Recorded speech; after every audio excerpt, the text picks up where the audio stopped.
दोस्तों आज एमपीसी की मीटिंग हुई। अब एमपीसी यानी मॉनेटरी पॉलिसी कमेटी, ये जो एमपीसी की मीटिंग है ना, ये देश में हर 2 महीने में एक बार की जाती है। और एमपीसी की जो मीटिंग है, इसका मेन ऑब्जेक्टिव ये होता है कि देश में इन्फ्लेशन यानी महंगाई बहुत ज्यादा ना बढ़ जाए। दूसरा इसका मेन ऑब्जेक्टिव होता है कि देश में जीडीपी वो अच्छे से बढ़ती रहे, यानी क्या क्या हम मेजर स्टेप्स लें कि देश की जो ग्रोथ है, देश की जो अर्थव्यवस्था है, वो अच्छे से आगे बढ़ती रहे। अच्छा, अब इस मीटिंग के अंदर एक तो रेपो रेट वो 5.5% ही रखा गया। दूसरा जो जीडीपी फोरकास्ट है उसे बढ़ाकर 6.8% कर दिया गया। बाकी ये सारी चीजें ठीक है, बट जो सबसे इंपॉर्टेंट चीज जिसके ऊपर काफी लोगों की नजर पड़ी, जब आरबीआई गवर्नर ने कहा, उन्होंने एक स्टेटमेंट दी। मैं ये इकोनॉमिक टाइम्स का आर्टिकल है, पहले आपको ये दिखाता हूं कि UPI payment to be charged. क्या यूपीआई के ऊपर अब चार्ज लगेगा क्या? कि जैसे आप किसी को भी फोन से ये गूगल पे खोला, फोन पे खोला, स्कैन किया, 100 रुपए भेजे, 500 रुपए भेजे, धड़क दूसरे के अकाउंट में 100 रुपए 500 रुपए जो भेजते हो वो 1 सेकंड में पहुंच जाते हैं ना। मेरे पैसे कटते कुछ फालतू, भाई आपने किसी को 500 रुपए भेजे तो आपके 501 रुपए थोड़ी कटते हैं। या जिसके खाते में पैसे गए हैं, अगर 500 भेजे तो 500 ही मिलते हैं, उसको 499 रुपए तो मिलते नहीं।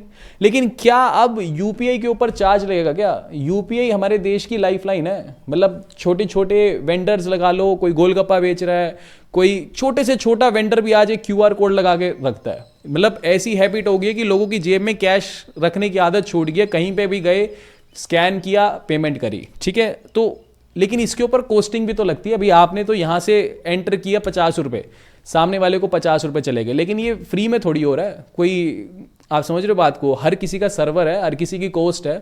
तो वही चीज है। एक तो ये हो गया, इसकी हेडिंग हो गई, ठीक है। अब आर्टिकल को जब आप नीचे पढ़ोगे ना, ये नीचे जब कंटिन्यू है आर्टिकल, तो यहां पे स्टेटमेंट है, आरबीआई गवर्नर ने ये कहा है कि I never said that UPI can stay free for ever.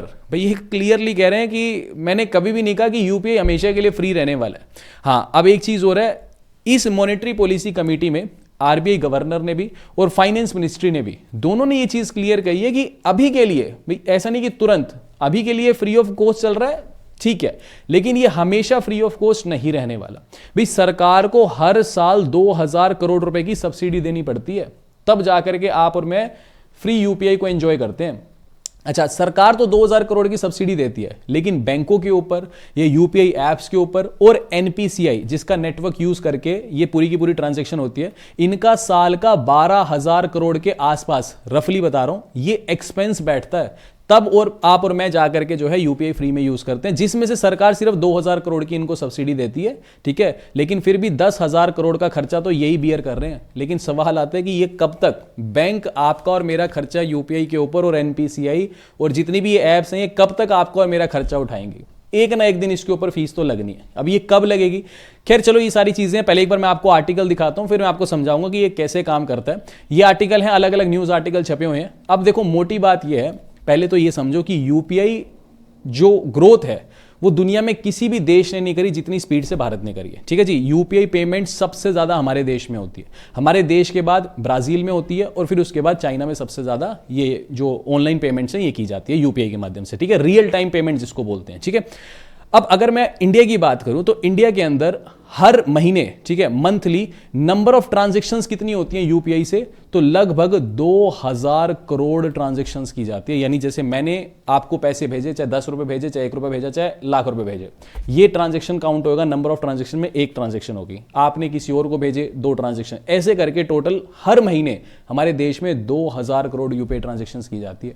अगर मैं वैल्यू वाइज बात करूं कि मैंने आपको 500 रुपए भेजे तो 500 रुपए की ट्रांजैक्शन हो गई, फिर आपने किसी को 1000 भेजे तो आपकी और मेरी मिला के 1500 रुपए की ट्रांजैक्शन होगी। ऐसे हम भारतीय मिलके पूरे महीने में 25 लाख करोड़ रुपया इधर उधर कर देते हैं यूपीआई से, समझ गए? अब ये इतनी ज्यादा ट्रांजैक्शन है। खैर, अमाउंट मैटर नहीं करती। जब हम बात करते हैं ना कि यूपीआई पेमेंट करने के लिए क्या एक्सपेंस आता है, कि मैंने आपको पैसा भेजा, भाई मैंने आपको 500 रुपए भेजे, मेरे खाते से 500 कटे, आपको 500 मिल गए, तो हमारा कोई खर्चा नहीं हुआ, एज ए कस्टमर हमारा कोई खर्चा नहीं हुआ, लेकिन कोई ना कोई तो इसका एक्सपेंस उठा रहे ना।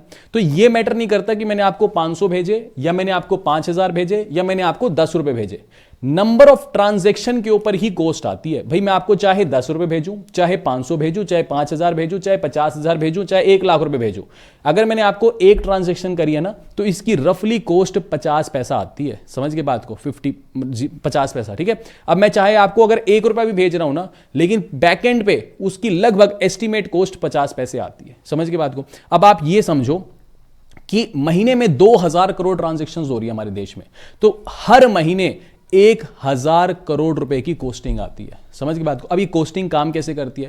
देखो, सबसे पहले तो कोस्टिंग आती है हमारी यूपीआई ऐप्स, जैसे फोन पे, गूगल पे, ये जितनी भी यूपीआई ऐप्स है, जब आप इन ऐप को खोलते हो, यूपीआई पिन एंटर करते हो, आपके जो बैंक के सर्वर के साथ ये यूपीआई ऐप्स कनेक्ट है, उस सर्वर की कॉस्ट है। दूसरा, आपके डाटा को ये प्रिजर्व करके रखती है, यानी आपके डाटा की प्राइवेसी को मेंटेन करके रखती है, उसकी कॉस्टिंग है। ठीक है। फिर आप किसी को जब पैसा भेजते हो तो वो सारा का सारा इंटरफेस शो करती है कि ये पैसा इसको जा रहा है सामने, मतलब समझ के बात को। तो जब आप इस ऐप को यूज करते हो तो वो जो सर्वर की कॉस्ट है, पहली चीज तो इनकी कॉस्टिंग आती है। ठीक है। दूसरा, अब मान लो आपका अकाउंट एसबीआई में है, मेरा अकाउंट आईसीआईसीआई में है, मैंने आपको पैसा भेजा, तो आईसीआईसीआई के अकाउंट से पैसा कटा तो आईसीआईसीआई का सर्वर एक तरह से यूज हुआ, तो मेरे मतलब एक तरह से मेरे बैंक की कॉस्ट आई।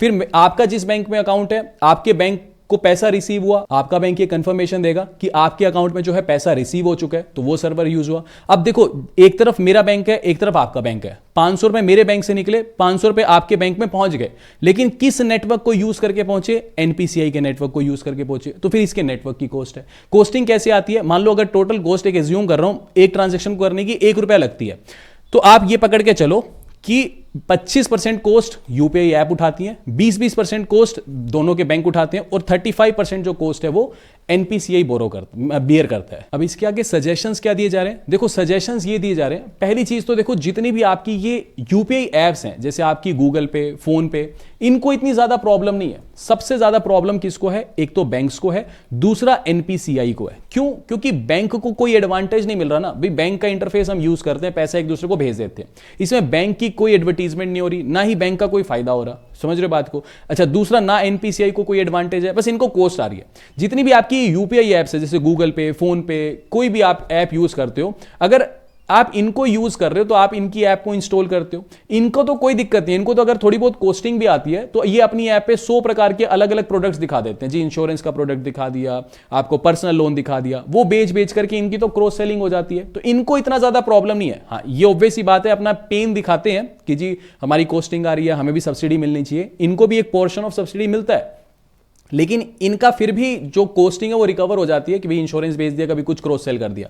सबसे ज्यादा पेन है बैंक को और एनपीसीआई को। अब ये क्या सुझाव देते हैं? ये कहते हैं जी एमडीआर लगा दो, यानी मर्चेंट डिस्काउंट रेट। अब ये एमडीआर क्या होता है? जैसे अभी के लिए फिलहाल यूपीआई पेमेंट जब भी हम करते हैं तो एमडीआर 0% है। जैसा कि मैंने आपको बताया कि मान लो चाहे आप अपने दोस्त को पैसे भेजो, चाहे आप किसी दुकानदार को पैसे भेजो, भाई आपने 500 रुपए भेजे तो सामने वाले के पास भी 500 रुपए जाते हैं, लेकिन एमडीआर किस पे लगता है? क्रेडिट कार्ड्स पे लगता है। जैसे फॉर एग्जांपल, आपके पास कोई क्रेडिट कार्ड है, आप किसी दुकान वाले के पास गए, आपने 1000 रुपए का सामान खरीदा, तो 1000 रुपए के पीछे 2% एमडीआर कट जाता है। भाई आपके अकाउंट से 1000 रुपए ही कटेंगे, यानी आपके क्रेडिट कार्ड से तो 1000 रुपए ही कटेंगे, लेकिन जो दुकानदार होगा उस पे मान लो 2% का एमडीआर कट गया, तो उसके अकाउंट में 980 रुपए ही पहुंचेंगे। 20 रुपए उसको एज अ फीस लगी। क्यों लगी फीस? कि उसने क्रेडिट कार्ड से पेमेंट रिसीव किया। तो क्रेडिट कार्ड के अंदर तो एमडीआर 2% लगता है, लेकिन फिलहाल आरबीआई ने यह कह रखा है कि यूपीआई के ऊपर एमडीआर 0% लगेगा।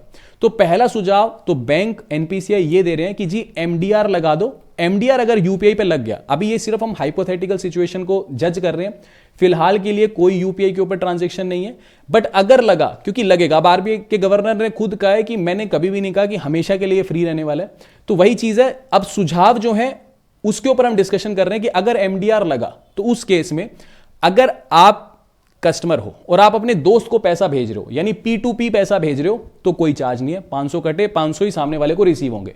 लेकिन अगर P2M हो रहा है, ठीक है जी, कि आपने पैसे भेजे और किसी दुकानदार मर्चेंट को भेजे, ठीक है जी, तो उस केस में अगर मान लो लेट अस सपोज कि 1% एमडीआर लगता है, ठीक है, और आपने 1000 रुपए किसी दुकानदार को स्कैन करके भेज दिया, तो इसका 1% कटेगा और उसके अकाउंट में 990 रुपए ही पहुंचेंगे, 10 रुपए फीस लगेगी। और ये फीस किसको काम आएगी? बैंक को और एनपीसीआई को काम आएगी कि वो अपना सर्वर, नेटवर्क जो भी है उनके खर्चे, सैलरीज देना, जो भी सारे खर्चे हैं वो रिकवर हो सके। लेकिन इसका डिसएडवांटेज क्या है? देखो, अब इस टाइम पे हमारी डिजिटल इकोनॉमी हो रखी है कि आप खुद सोच के देखो, हमें 15 रुपए का सामान लेना है, 7.5 रुपए का सामान लेना, कुछ भी सामान लेना है, स्कैन किया, कैश का कोई प्रॉब्लम नहीं है। अच्छा, दूसरी बात, क्या इससे जीडीपी को बूस्ट मिलता है? बिल्कुल मिलता है, कि हमारी कंजम्पशन बढ़ती है। जब कंजम्पशन बढ़ती है तो हमारी जीडीपी बढ़ती है। भाई एक प्रैक्टिकल बात समझना, एक हाथ से 2,000 रुपये कभी निकालना, वॉलेट में से 2,000 रुपये निकालना और कोई सामान खरीदना, और एक यूपीआई से 2,000 रुपये खर्च करना, आपको ऐसा लगेगा कि कुछ खर्चा भी नहीं किया, बड़ी चीज़ नॉर्मल लगेगी। लेकिन जब आप 2,000 हाथ से गिन के किसी को दोगे, उस टाइम पे आपको फील होगा आज बहुत खर्चा कर लिया, शायद अगले दिन आप खर्चा भी ना करो। तो बहुत डिसएडवांटेजेस हैं। अच्छा, दूसरी बात, अब मान लिया सरकार को 2,000 करोड़ की सब्सिडी देनी पड़ती है, और जो जितने भी एनपीसीआई बैंक है ये और सब्सिडी की डिमांड करते हैं। मान लो मैं कहता हूं 2,000 करोड़ की जगह सरकार को लेट अस सपोज 5,000 करोड़ भी देना पड़ा, ठीक है, तो ये एक सब्सिडी, मतलब ये खर्चा जरूर है, लेकिन ये आपकी जो जीडीपी है उसमें मदद कर रहा है एक तरह से, समझ गए कि लोग ज्यादा खर्चा कर रहे हैं तो लोगों की कंजम्पशन बढ़ रही है, देश में कंजम्पशन बढ़ रही है। अगर मान लो हम ये चीज बंद करते हैं, मान लो दुकानदार को कहते हैं कि जी अब से एमडीआर लगेगा, ठीक है, आप कोई भी पेमेंट रिसीव करोगे आपको 1% एमडीआर लगेगा। दुकानदार जैसे क्रेडिट कार्ड में करते हैं वैसे ही आपके साथ करने लगेंगे। बड़े बड़े जो मॉल वाले दुकानदार हैं, बड़ी बड़ी दुकानों वाले, वो तो नहीं करेंगे, लेकिन छोटे मोटे दुकानदार क्या कहेंगे कि नहीं नहीं स्कैन मत करो, कैश ही दो। समझ रहे हो बात को, कैश ही दो। हाँ, अगर स्कैन करोगे तो ये 1% आपको ही देना पड़ेगा, एक्स्ट्रा पैसे भेजना। तो ये एक चैलेंज आएगा। बहुत से छोटे मोटे दुकानदार ये यूपीआई के जो स्कैनर लगा के बैठे इसको हटा देंगे, कहेंगे जी कैश ही वो है।